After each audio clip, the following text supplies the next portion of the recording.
సంవత్సరాల తరబడి ఎన్ని మందులు వాడినా మీ మోకాల నొప్పులు తగ్గట్లేదా? ప్రాణ పెయిన్ క్లినిక్ లో అత్యాధునిక చికిత్స. మంచి ఉద్యోగం, మన దేశం కంటే అక్కడ ఎక్కువ డబ్బులు సంపాదించవచ్చుననే ఉద్దేశంతో చాలా మంది విదేశాలకు వెళ్లి నానా ఇబ్బంది పడుతుంటారు. ఇలాంటి ఘటనలు అనేకసార్లు చూసాం. తాజాగా కువైట్ ఎడారిలో ఓ ప్రవాస భారతీయుడు ఆవేదనకు సంబంధించిన వీడియో సోషల్ మీడియాలో వైరల్ గా మారింది. భారతదేశంలోని యువకుడు కొందరు పొట్టకూటి కోసం ఇతర దేశాలకు వెళ్లడం చూస్తూనే ఉంటాం. అందులో కొందరు యువకులను తీసుకెళ్లిన ఏజెంట్లు మోసం చేసి అక్కడ వదిలేస్తారు. అలాంటి ఘటనకు సంబంధించిన వీడియో నెట్టింట చక్కర్లు కొడుతుంది. నేను చచ్చిపోయినా కూడా అడిగేవాడు లేదు సార్. ఈడ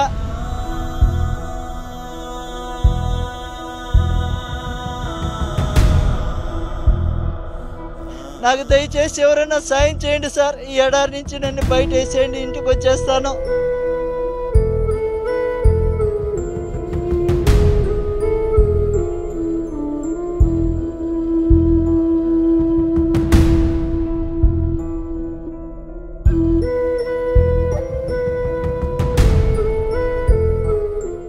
కువైట్లో మంచి జీతంతో కూడిన పని కల్పిస్తామని చెప్పి ఓ ఏజెంట్ తీసుకొచ్చి మోసం చేశాడని, తను చెప్పిన పని ఒకటి అయితే ఇక్కడ చేస్తున్న పని ఇంకొకటి అని ఎడారిలో తీసుకొచ్చి పడేశారని ఓ తెలుగు వ్యక్తి కన్నీరు పెట్టుకున్నాడు. ఇక్కడ మాట్లాడడానికి కూడా ఎవరు ఉండరని, సేద తీరడానికి చెట్టు కూడా లేదని, పశువులు కుక్కలు బాతులకు ఆహారం పెట్టడానికి వాటికి సపర్యలు చేయడానికి ఇక్కడికి తీసుకొచ్చి పడేశారని రోధిస్తున్న తీరు కంటతడి పెట్టిస్తుంది.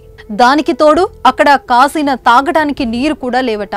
మోటార్లు జనరేటర్లు పనిచేయడం లేదని చెప్పినా ఓనర్ పట్టించుకోవడం లేదని 2 కిలోమీటర్లు నడిచి చెట్లకు నీళ్లు పోయాలంటే వీడియోలో వివరించాడు. భోజనం నీళ్లు సరిగా ఉండట్లేదని, ఏజెంట్ కి ఫోన్ చేస్తే డబ్బులు కట్టమంటున్నాడని, తన భార్య అంత డబ్బు తన దగ్గర లేదని చెప్తోందని, ఎవరైనా స్పందించి తనను కాపాడాలని వేడుకుంటున్నాడు. మరో 2 రోజులలో ఎవరు స్పందించకపోతే తాను ఆత్మహత్య చేసుకోవటం తప్ప వేరే మార్గం లేదని తన గోడు వెళ్లబోసుకున్నారు. అక్కడి పరిస్థితులకు సంబంధించి ఓ వీడియో తీసి తనను ఎవరైనా కాపాడాలని చెప్తూ సోషల్ మీడియాలో పోస్టు చేశాడు. దీనికి సంబంధించిన వీడియో ప్రస్తుతం నెట్టింట వైరల్ గా మారింది.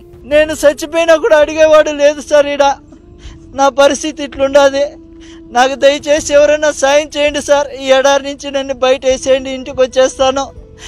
ఈడున్నానంటే చచ్చిపోతాను సార్. ఇంక 2 రోజులు ఉంటే చచ్చిపోతాను. నా వల్ల కావడం లేదు సార్. చూడండి, చుట్టుకారము ఒక చెట్టు లేదు, చామ లేదు, ఒక మనిషి మాట్లాడేవాడు కూడా లేడు సార్. ఈడ నాకు కనీసం మాట్లాడిచ్చేవాడు లేడు.